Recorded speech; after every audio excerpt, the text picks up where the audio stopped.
guys, welcome to our channel Majwala Education. How are you? Hope all of you are fine. आज हम plus 2 class का home science का chapter number 6 करेंगे, शिशुओं और बच्चों के लिए आहार आयोजन। बच्चे के जन्म से लेकर 6 महीने तक जो है माता का दूध बच्चे को पिलाया जाता है। कई बार किन्हीं कारणों से अगर माँ का दूध नहीं पिला पाते तो उसे ऊपरी दूध पिलाया जाता है। देखते हैं इसको डिटेल से। माता के दूध के लाभ। माता के दूध में जो है रोग प्रतिरोधक क्षमता होती है, जिससे बच्चे के अंदर रोगों से लड़ने की जो शक्ति है वो उत्पन्न होती है और बच्चा कम बीमार पड़ता है। दूसरे नंबर पर आता है तापमान अनुकूलता।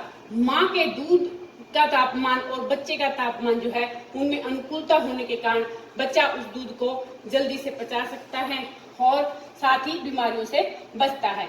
नाड़ी संस्थान के लिए भी माँ का दूध अच्छा होता है। कहने का भाव है कि नाड़ी संस्थान जो है अच्छे से कार्य करता है माँ के दूध पीने वाले बच्चे का। कम मेहनत।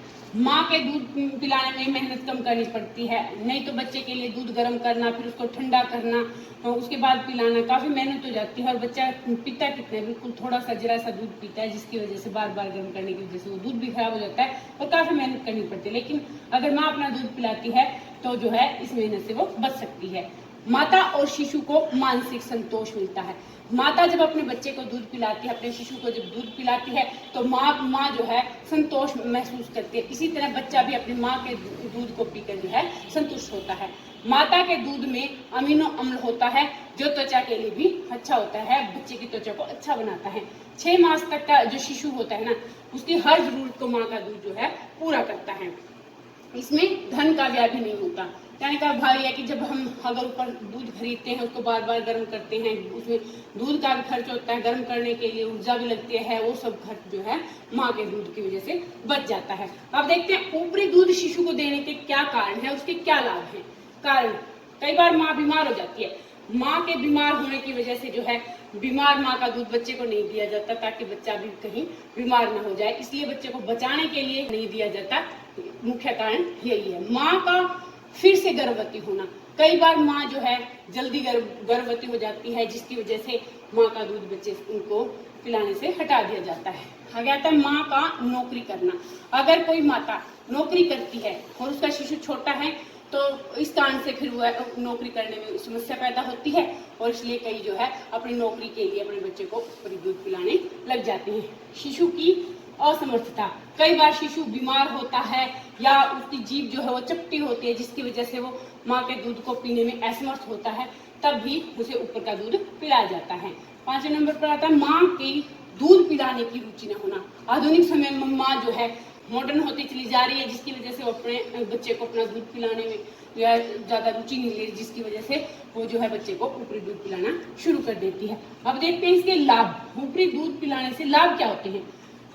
कोई दूसरा व्यक्ति भी बच्चे की देखभाल कर सकता है। अभी जरूरी नहीं है कि अगर माँ किन्हीं कारणों से ना हो, गुजर जाती है या बाहर किसी काम के लिए जाती है, तो दूसरा व्यक्ति जो है उसे संभाल सकता है।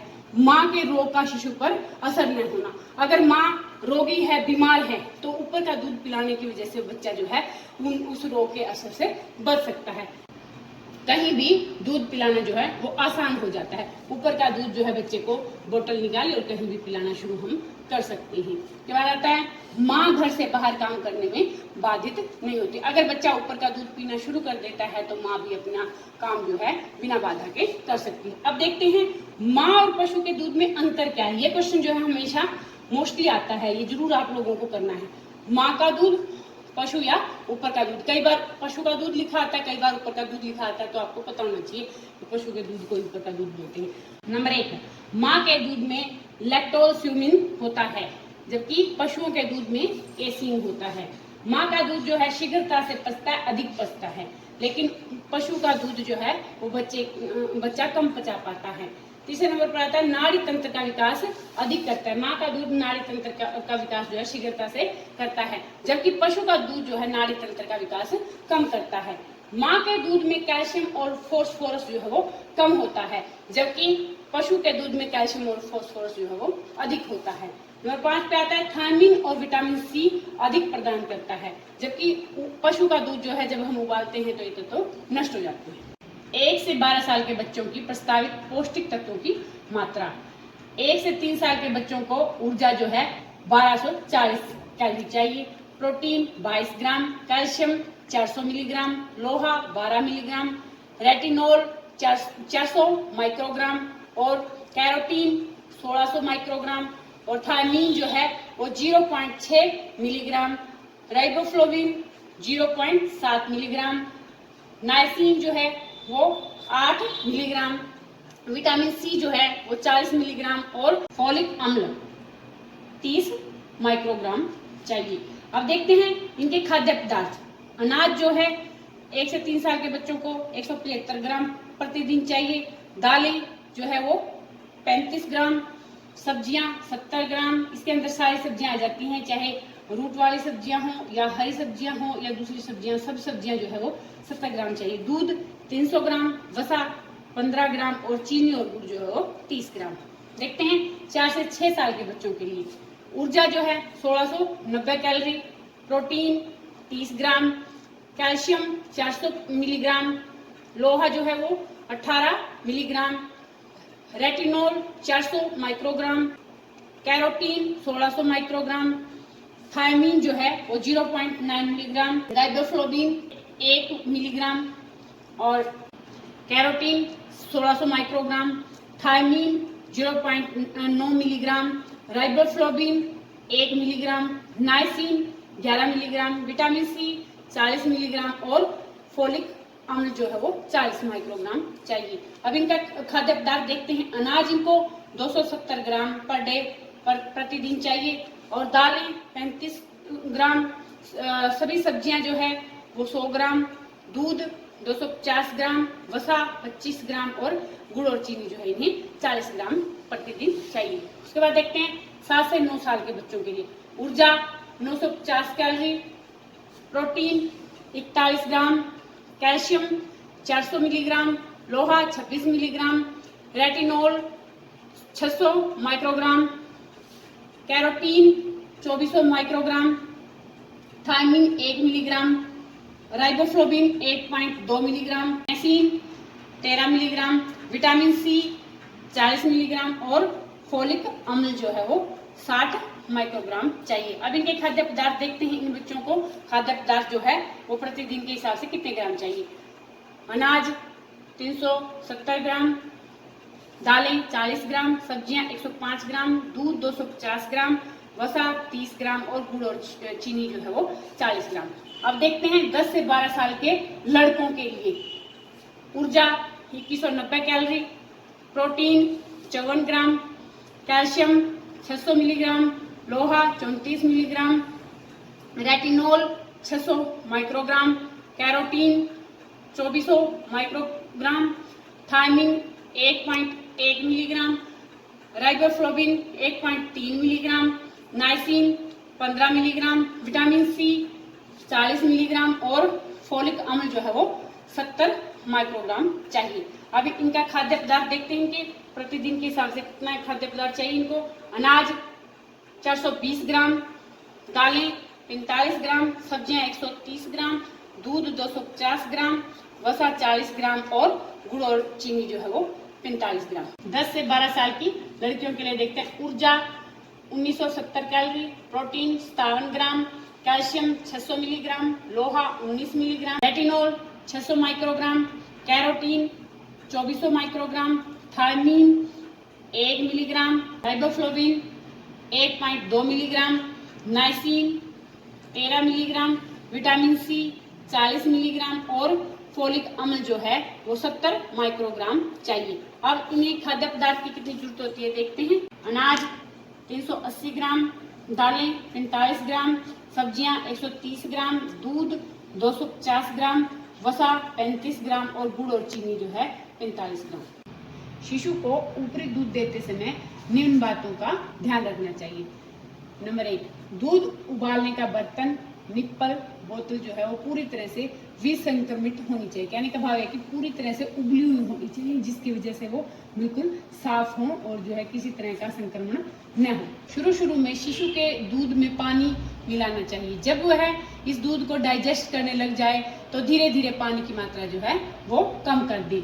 निप्पल को हाथ न लगाएं, क्योंकि निप्पल बच्चे के मुंह में दिया जाता है तो उसको हाथ से संक्रमित नहीं होने देना चाहिए।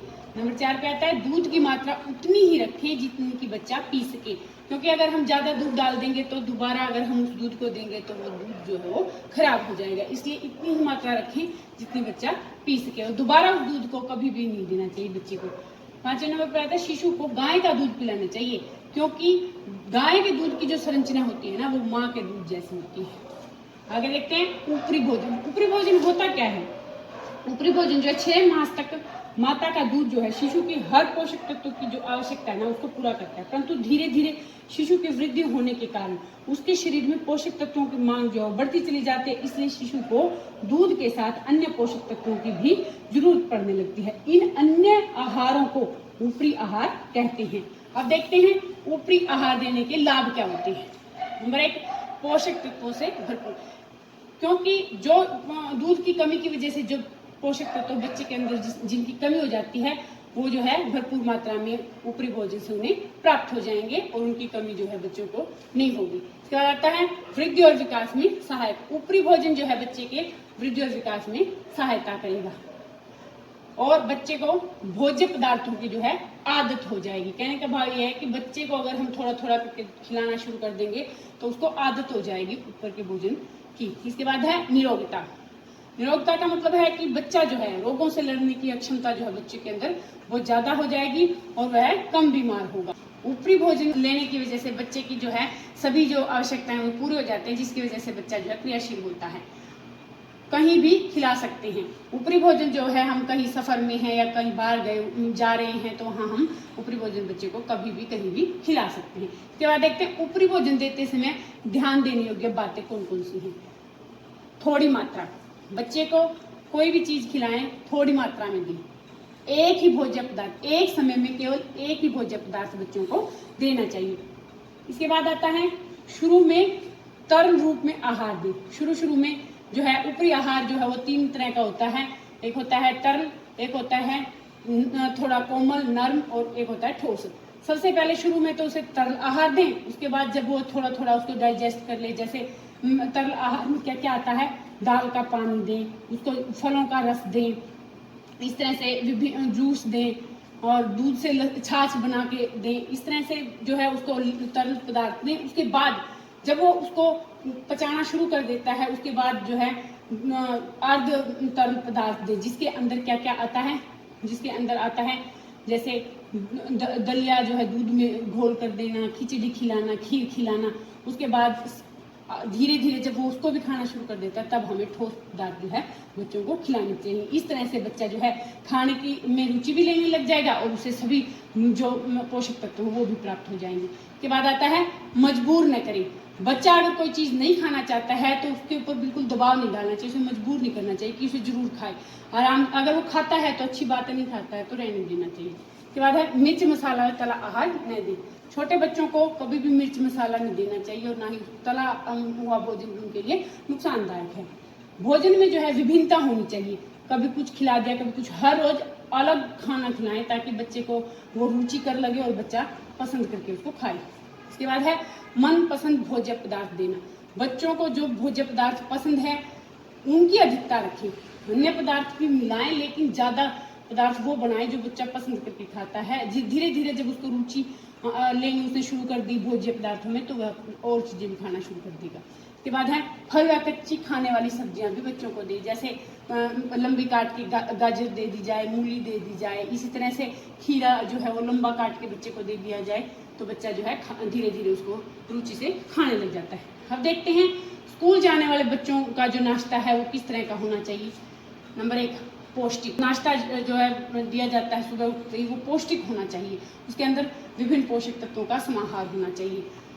नाश्ता जो है वो आकर्षक हो ताकि बच्चा देखते ही खाने के लिए लालायित हो उठे, और समय से पहले जो है नाश्ते को तैयार कर देना चाहिए ताकि बच्चा जो है स्कूल जाने से पहले आराम से उसको खा सके। इसके बाद है बच्चों को नाश्ते का महत्व जरूर बताएं, क्योंकि कई बच्चे जो होते हैं केवल दूध पी के स्कूल के लिए दौड़ जाते हैं, क्योंकि वो जल्दी जल्दी में होते हैं, लेट उठते हैं, फिर लेट तैयार होते हैं, इस वजह से वो जल्दी जल्दी में ऐसे चले जाते हैं। लेकिन हमें क्या करना चाहिए, बच्चों को नाश्ते का महत्व जरूर बताना चाहिए कि बेटा नाश्ता करके अगर आप जाओगे तो आपको प्यास लग जाएगी, पानी तो पी सकोगे कम से कम, और अगर कई बार लंच ना खाया जाए या गिर जाए बच्चे से, तो कम से कम वो अपनी जरूरत का, उसे भूख तो नहीं लगेगी। इसके बाद देखेंगे स्कूल का टिफिन जो है तैयार करते समय कौन कौन सी बातें हमें ध्यान रखनी चाहिए।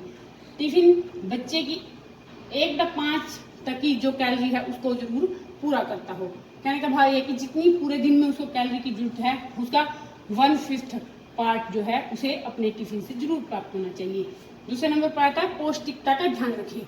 टिफिन के अंदर पौष्टिक आहार डालें जिसके अंदर विभिन्न जो पौष्टिक तत्व हैं उनका समाहार हो।